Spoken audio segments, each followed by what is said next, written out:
Why you need to have complete control over the scary thing. The entire DS and CC process is contingent on a few really important things.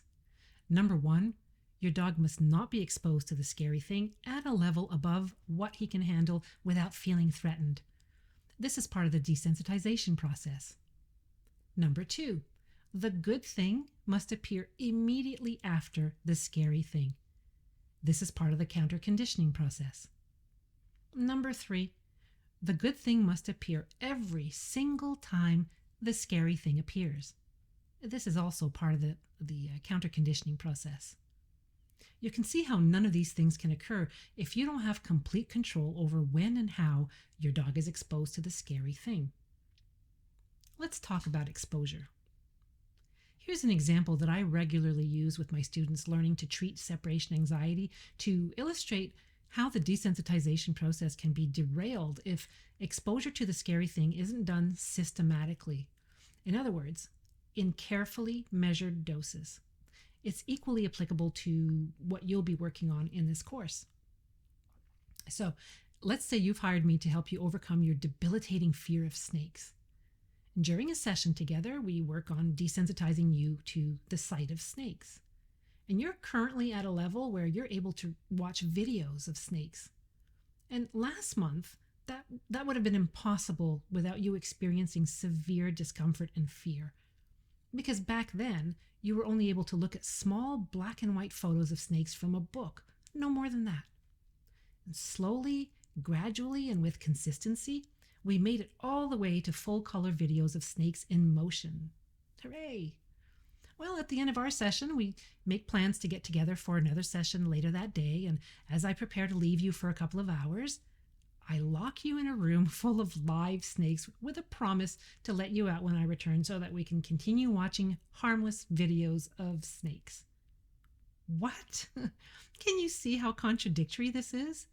If I hope to succeed at helping you gradually overcome your fear, it's counterproductive to put you in a position where you will experience the full force of your fear, even for just a short while. It may undo everything that we've accomplished so far. If you've ever attempted to apply the DS and CC process to help your dog overcome his fear and determined that it just wasn't working, you might just now be recognizing what the problem was. You may have been slowly trying to desensitize your dog to the nail trimmers, but every now and then, you actually did need to clip his nails. Sorry, buddy, we'll get back to the DS process as soon as I'm done with this.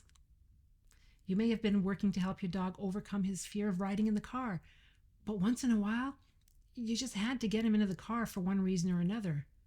Just this once, and then we'll get back to going slowly again, I promise.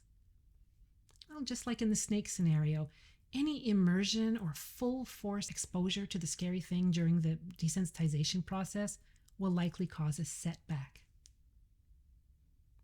Let's talk about timing.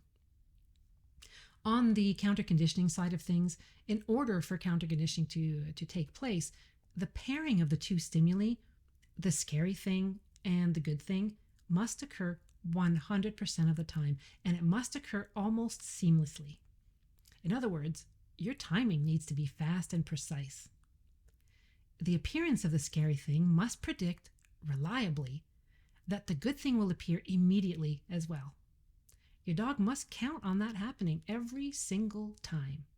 And it's only after repeated successful pairings that CC is likely to take place. Without this level of reliability, your dog may not make the association that you're working so hard to achieve. Now, thinking back at some of your prior attempts, can you see how some of these elements might have been missing? And this is good news because now you know what needs to take place. Soon you'll be able to design a plan that will contain all of these elements, and you should see far more progress. Your assignment now is to think ahead at what you'll need to do in order to control your dog's exposure to the stimulus that you want to work on, and to make necessary arrangements if you need to. Can you manage not to put your dog in the big scary car for a few weeks? Can you manage not to trim his nails for at least a few weeks? Can you postpone non-emergency vet visits for a few weeks while you work on desensitizing your dog to being handled? Start thinking about these things.